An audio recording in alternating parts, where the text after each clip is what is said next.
you know it's going rough for Trump when some of his strongest soldiers are really struggling to defend this, and some are even jumping ship. Like, they are rats fleeing the sinking ship. So let me start with this one here. This is Matt Walsh of the Daily Wire, and this guy has been doing a tightrope act where he's trying to like split the difference between Ben Shapiro's politics and Nick Fuentes' Groyper politics, okay? And I don't think it's working. I'm not sure he's convincing the Groypers to watch him, and I'm not sure he's convincing, the traditional Ben Shapiro type Republicans to watch him. But anyway, he posts on Twitter, what exactly is the end game? The Iranian people rise up and take control of their government. Okay, what does that mean exactly? Which people? How are they taking control? What happens after they do take control? Are we sure the new people, whoever they are, will be better than the old people? How are we going to make sure of that?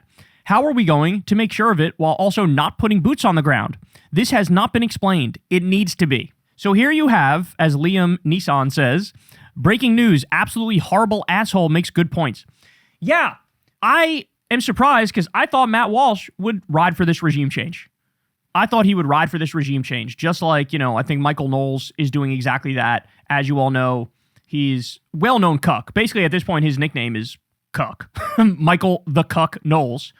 He tickles Trump's taint, as you all know. So that guy's riding for it. That guy's on the Ben Shapiro payroll and delivering to Ben what he wants. But Matt Walsh is bucking the orthodoxy on the right here a little bit. And every single point he makes here is correct. By the way, to answer one of his questions, all evidence indicates that whoever takes over will be more conservative and more of a hardliner than the Ayatollah, than the Grand Ayatollah. All evidence indicates that. Now, Israel's goal is to just make Iran a failed state, and they're trying to do that now. They're carpet bombing Tehran, and they're trying to like balkanize and make it so, people fight each other. That's the idea. That's what they're trying to do.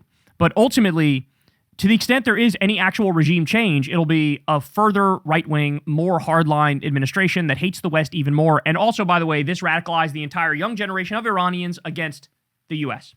So they were relatively secular. They wanted democracy. They didn't hate America. Now they look at it, they go, oh, I get it now why my parents hate America. Oh, I see. These motherfuckers are the great Satan. Israel and the U.S. are fucking unsalvageable.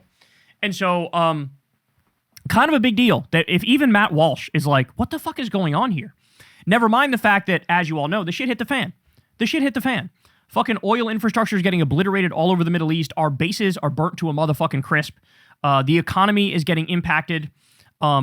The U.S. is desperate for a ceasefire so we can get more interceptors. We're going to run out of those shits. The damage Iran is doing is tremendous. They're bombing not only our bases, but our allies' bases like crazy to extract a pound of flesh from them, even like our European allies. So, yeah, this did not go according to plan, and everybody knows it. Just some people are lying about it, okay? Some people are lying about it to everybody's face. So that's what Matt Walsh says. Let's also talk here a little bit about Marjorie Taylor Greene, who, of course, is a former congresswoman. She says, she tweets at J.D. Vance and Tulsi Gabbard and says, you both need to speak out against the war in Iran. People are paying attention, very close attention. Silence won't cut it. You were both on record repeatedly, publicly, and loudly against going to war with Iran. Our friend Charlie Kirk was adamantly against war with Iran. You cannot be silent. Americans are dying. You both know this is not what we campaigned for, and this is 100% what we said would not happen. We said, I said, you said, no more foreign wars and no more regime change. All we wanted was America first. This is not it. I responded to her and I said, like, look, these are fucking, they're total charlatans. They don't believe in anything. They're completely vapid. They're like, careerists. All they care about is opportunism and careerism and self-aggrandizement. And so they've sold out any fucking principles they had. They never actually had any principles. And that's the bottom line. So you could tell them to do this. And, on one level, it's kind of adorable that she thinks this will happen. It's not going to fucking do anything, right? I don't think it's going to do anything. So, they're gone. They're gone, Marjorie Taylor Greene. And what people need to explain to you is, your side of the political spectrum, I'm sorry, they're fucking idiots and liars and con men and frauds. That's who they are. Like, the party is full of fucking psychopaths and death cultists, Kool-Aid drinking death cultists. The Republican Party is basically a terrorist organization at this point. There's not even anything redeemable about them. So, let's see if she continues to wake up and perhaps goes further and further left. But Go asking JD Vance and Tulsi Gabbard to do the right thing. I mean, good fucking luck with that. Good luck with that. Here we go. Marjorie Taylor Greene. She's responding here to Laura Loomer. So Laura Loomer says, 3 U.S. service members have been killed in action as part of Operation Epic Fury. American heroes. God bless them and their families. And she's quote tweeting the CENTCOM thing that says that they died. It's going to be way more than 3. It already is, but it's going to be way more than that, okay?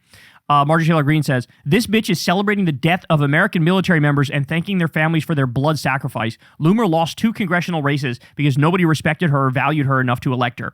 But this is who Trump takes late-night calls from and laps up her praise and worship. Loomer hated Charlie Kirk because he spoke out against the war with Iran the same way I do. War with Iran is America last, and we voted against it the same way voters voted against Laura Loomer twice. And now Americans are once again coming home in flag-draped coffins from another stupid, pointless foreign war for foreign regime change on behalf of Israel. And Laura Loomer demanded it and begged for it. Sign up for the military, Laura. Go to the front lines, Laura. Maybe then they'll give you a gun. You don't love Trump enough unless you go fight Iran yourself.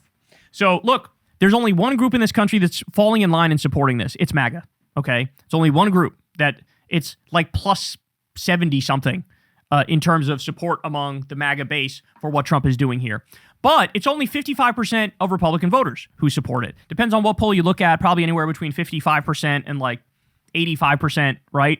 But yeah, most Republicans will fall in line, but Trump's lost everybody else, bro. He's lost every single Democrat. He's lost the moderates. He's lost the independents. He's lost the apolitical people. He's lost whatever semblance of traditional Republicans are left. And he's even lost some of the most hardcore Trump supporters who were like the QAnon types who really were about that Epstein life and exposing the deep state and arresting the pedophiles. He's now lost them. And so this is, as the war drags on, as the decisions keep getting worse and worse, as the economic pain is felt more and more, this is only going to go one direction, bro. There's only going to go one direction. So it's very possible he just turns around and just declares victory and tries to back out of this shit. But the damage is already fucking done. And you've unleashed hell on this world. And Israel ain't going to stop. And I don't think there's any way of really putting this genie back in this bottle. After carpet bombing Tehran and hitting multiple hospitals and killing a bunch of elementary school girls and, looking at everything that's unfolding right now, it's a worst case scenario. It is a nightmare. Everything has fucking spiraled out of motherfucking control. That's what's happened. And now Iran finally retaliated. They finally struck back. And they're not playing around, bro. They're not playing around. So the Kool-Aid drinking MAGA cult base, many of them will still fucking fall in line. But he is getting to that point, y'all. He's getting to that point where I always told you, there's a floor. What's the actual floor? Anywhere between 26% and 33%, roughly thereabouts. We're going to dip into the 20s soon, bro. We're going to dip into the 20s soon. And MAGA's strongest soldiers are fucking struggling. They do not know how to keep deflecting and obfuscating and trying to pretend like they're all rah-rah and grab their pom-poms and fucking do it. I mean, some of them are just paid bots from Pakistan and Nigeria. There was that big report about how many of these MAGA accounts are just totally fake. Those guys will, of course, do it. And there's some people that are so shameless that they'll fucking do it. But let's be real, man. They're having a hard time defending this, and it's only going to get harder and harder as the days go by. Hey, y'all, do me a favor and like and subscribe. It helps out big time in the algorithm. Click the bell as well for notifications when videos drop, and watch that video on screen right now. You know you want to.